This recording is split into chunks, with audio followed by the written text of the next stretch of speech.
이렇게 제가 말한 한 대여섯 개의 방법이 있어요. 윤석열이 국짐 대선 후보 중 후계자를 지정한다는 썰이 많이 돌았는데 그게 나경원이었습니까? 자봉 닮은 꼴 김건희가 설마 초이스한 겁니까? 그리고 뒤에서는 민주당이 이완규를 날리기 위해 준비한 6가지 카드 보고드립니다. 먼저 오늘 채널A 단독 보도에 따르면 윤석열이 지난 5일 나경원 국민의힘 의원을 서울 한남동 대통령 관저에서 만나 이 나라를 위해 역할을 해달라며 대선 출마를 고려해달라는 뜻을 전한 것으로 파악됐습니다. 윤의 발언을 놓고 나 의원의 조기 대선 출마에 힘을 실어준 것 아니냐는 해석도 나옵니다. 관련해 나 의원 측은 나라를 위해 어떤 일이 도움이 될지 충분히 고민하고 판단할 것이라고 말했습니다. 네, 강원입니다. 이거 잘하면 이낙연과 연대도 하겠습니다. 진짜 대선판이 막장으로 흘러갑니다. 그런 가운데 이완규 건이 점점 사태가 심각해지고 있습니다. 1차적으로는 국힘이 정당 해산을 막기 위해 윤석열의 스파이를 헌재에 심어놓는 것도 이유 중 하나겠지만 둘째로는 분명 이 건을 두고 헌재로 갈 텐데 재판관 2명을 알박기 해서 차기 정부를 흔들려는 계획이 확실해 보입니다. 그렇다면 민주당은 어떤 계획이 있을지 중요한 영상 보시고 이어가 보겠습니다. 반드시 막아야 된다. 어떻게 막아야 될까? 그 문제지 않습니까, 지금? 그래서 뭐 국회의장실도 또 조상호 비롯해서 법률가들이 가 있으니까 거기서도 머리를 맞대고 있고 민주당도 법률팀이 가동해서 어떻게 하면 막을 수 있을까 하고 있는데 크게는 한 5가지 정도 되는 것 같아요. 첫 번째는 민주당이 이미 냈죠. 권한쟁의 심판 이어서 효력정지 가처분 신청. 네. 근데 이게 좀 논란이 되는 게 이 권한은 대통령의 권한이잖아요. 대통령의 권한인데 국회가 권한쟁의 심판을 냈단 말이에요. 그러면은 대통령의 권한을 국회가 권리를 침해당했다고 권한쟁의 심판을 낼 수 있느냐? 그래서 기각이 아니라 각하될 확률도 높다는 거지. 어쨌든 이건 조금 논란이 있어요. 근데 일단 이걸 했으니까 이건 맡겨놓는 거야. 두 번째는 뭐냐면 이거는 나는 조금 가능성이 있다고 보는데 오늘 법무법인 덕수하고 또 김정한 변호사가 헌법소원 청구를 냈고 또 이에 대한 가처분 신청을 냈습니다. 이거는 뭐냐면 지금 법무법인 덕수에서 그 재판받고 있는 2명 그리고 김정한 변호사는 본인이 재판받고 있어요. 어디에서? 헌법재판소에서. 그러니까 당사자야. 당사자인 내가 권리를 침해당했다는 거야. 저 되지도 않은 헌법재판관을 부당하게 임명했기 때문에 나는 그 사람들한테 재판을 받을 수 없다. 이 사람 당사자지. 그래서 이 사람이 낸 헌법소원은 가처분 신청 가능성이 있다는 거지. 지금 헌재에서 심리 중이니까 내 권리가 침해당했다는 거예요. 그래서 이거는 너무나 잘한 겁니다. 이게 두 번째 방법이고 세 번째 방법은 뭐냐. 이거 이제 민주당에서 하는 건데 법을 만든다. 지금 계류돼 있는 법이니까 그냥 통과시키면 돼. 권한대행이 헌법재판관을 임명할 수가 없다. 그 다음에 아직 임기가 남아있으면 자동으로 연장된다. 임기가 끝났으면 자동으로 연장된다. 이 법이 지금 계류돼 있고 지금 법사위에 올렸잖아요. 그 본회의에 올려서 통과시키면 돼. 단 소급 적용시킨다. 이미 해버렸으니까. 그런데 소급 적용은 또 위헌 논란이 있어요. 그리고 이게 또 이게 또 헌재 가면 어떻게 될지 몰라.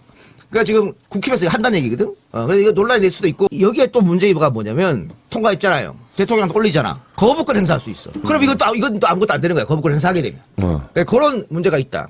그 다음에 이제 우건식 국회의장이 하는 게 네 번째 방법인데 인사청문 요청 접수를 거부한다. 네. 아씨 안 해. 접수조차 안 받을 거야. 몰라. 뭐 이런 거잖아요. 네. 근데 이것도 논란이 있는 게 법에 안 받아도 된다가 없잖아. 그냥 보내고 난 후 20일 뒤, 그 청문회 한 다음 10일 뒤 이렇게 돼 있거든. 그래서 국민의힘은 야 그런 법이 어디 있어? 우리 할 거야. 이렇게 강행할 수도 있다는 얘기예요. 그러니까 이건 일단은 시간을 끄는 그런 정도입니다. 그런 정도인데 지금 청문회를 20일 동안 하고 그 다음에 만일 열흘 지나서 민주당이 뭐 하겠죠.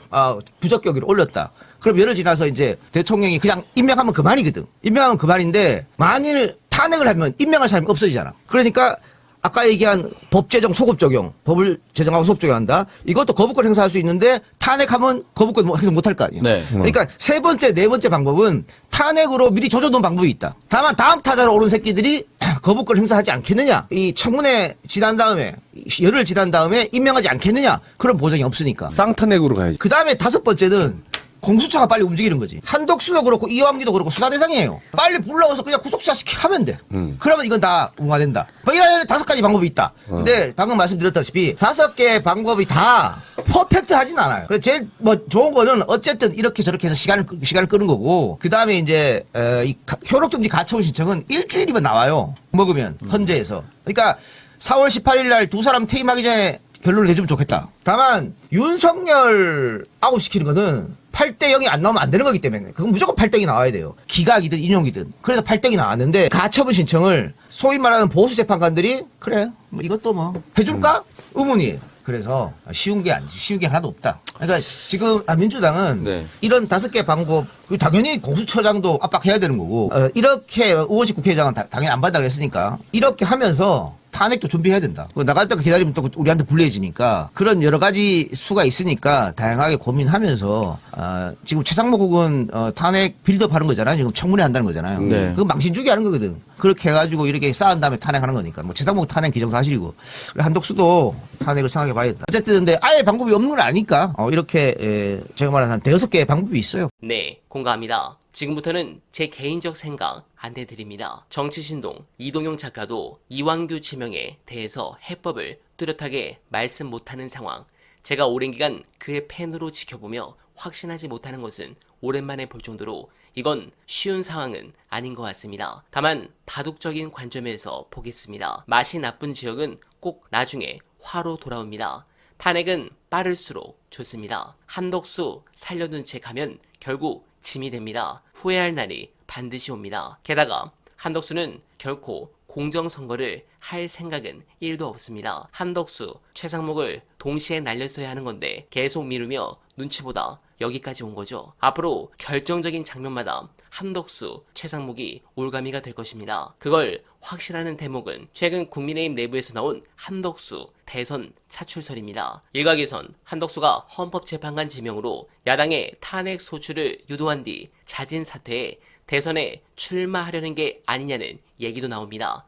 한덕수의 그간 행적으로 보면 이런 시나리오가 터무니없지만은 않습니다. 한덕수는 내란이 실패하자마자 한동훈 당시 국민의힘 대표와 같이 국정 운영을 주도하겠다고 나섰습니다. 당시 대통령 신분을 유지하고 있는 윤석열을 법적 근거도 없이 제쳐놓고 권한을 행사하겠다는 권력욕을 드러냈습니다.